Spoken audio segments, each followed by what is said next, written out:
Every single person, place, and thing has a look. From the color of your skin as we cover every book. It looks like respect, for when we reflect, it seems that we do often duly inspect the way of things and how they are and how they've come to be. Those colonized conspiracies keep killing you and me. Once again, we do the math and summon congregation by gathering together and exchanging information. Each and every human in all places represented, when given space to show their face and what their lives invented. For it remains a fact I've noticed when life brings its hardest, it begs interpretation, and that's when it needs the artist. By giving girth for works of worth with orbits far and wide, presents a way that we may stand afar, yet still peer deep inside. Boundaries bricked and built and never broken, for that's healthy, which must be shown especially when dealing with the wealthy. Ensure that every angle of your circle of creation is never compromised by cultural appropriation.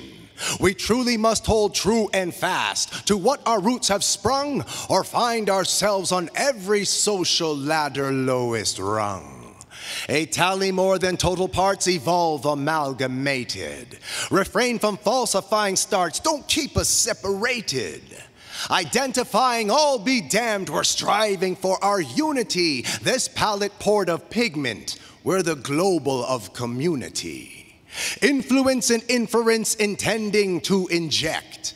Purposeful and problematic politics protect. Subtly and secretly and socially select. By siphoning psychology so certainly suspect. Grapple with the method, what employment, what to use. When we find the only white and right, we must refuse.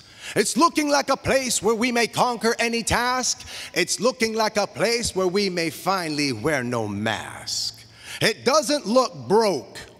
It doesn't look dirty. Or cisgender Christian only white male in 30. The narrative is in a metamorphosis of need, putting heads and hands and hearts of artists on the bleed. The way that we respond to life imperative indeed, to nourish every body, mind, and soul with what we feed. We need to ship the shape. We need to mold the maker. We need to smear a smudge on their lily whitest paper. We must point towards this place of peace, so poignant we feel free to see ourselves and proudly state, Mohkinstsis looks like me.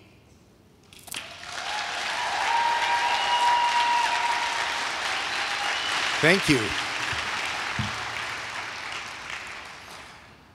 This is a commitment to connection, what we're doing today, what we are attempting to do every day, so I hear these days.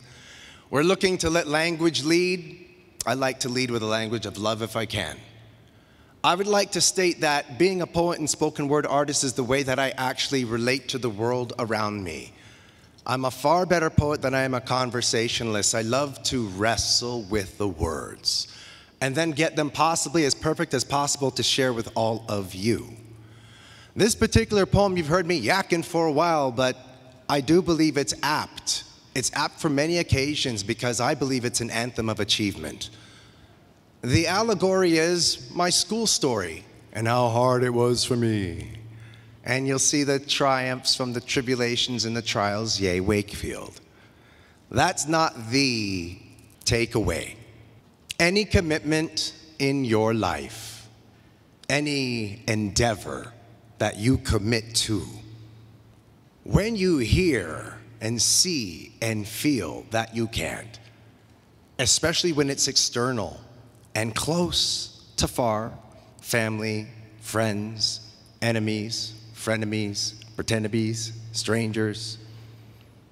When you hear you can't, please just remember two things. You probably can, and you probably should. This poem is titled, I Can.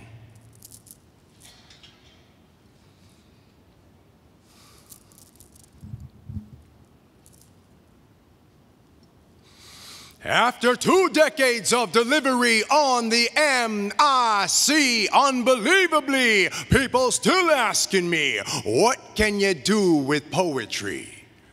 That question used to make me angry. It used to get me hot. Now I tell them have a seat and ask them how much time they got. For you see, with poetry, I can.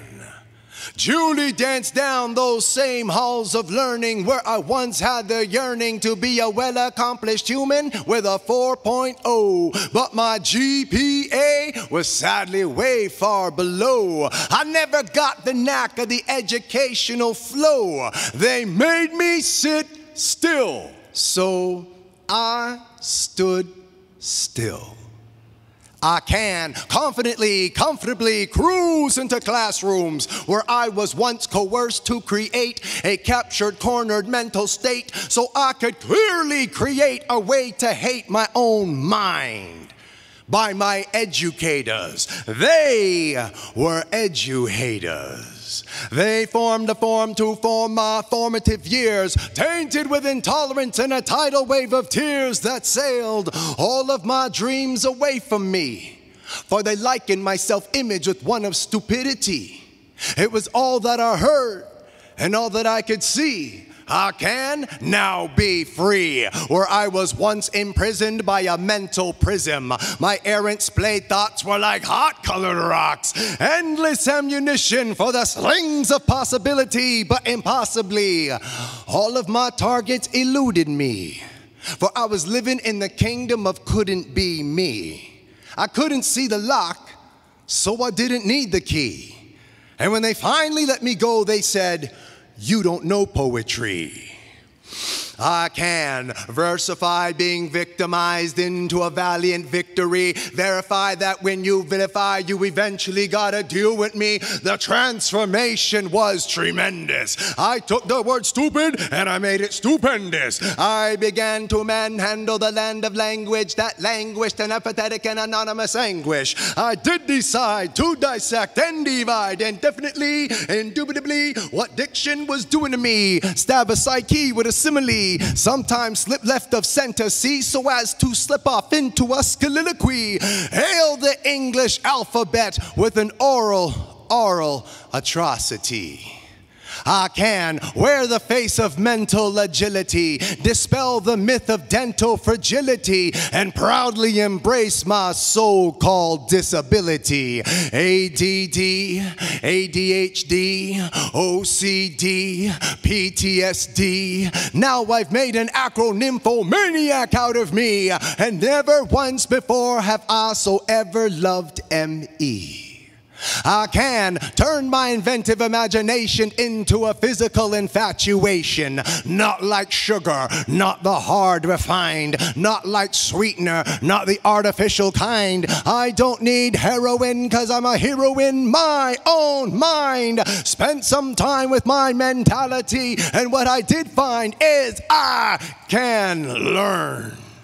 And poetry taught me when the truth is unfurled, I'm the only one man who can change my world, so I can do anything. What can I do with poetry?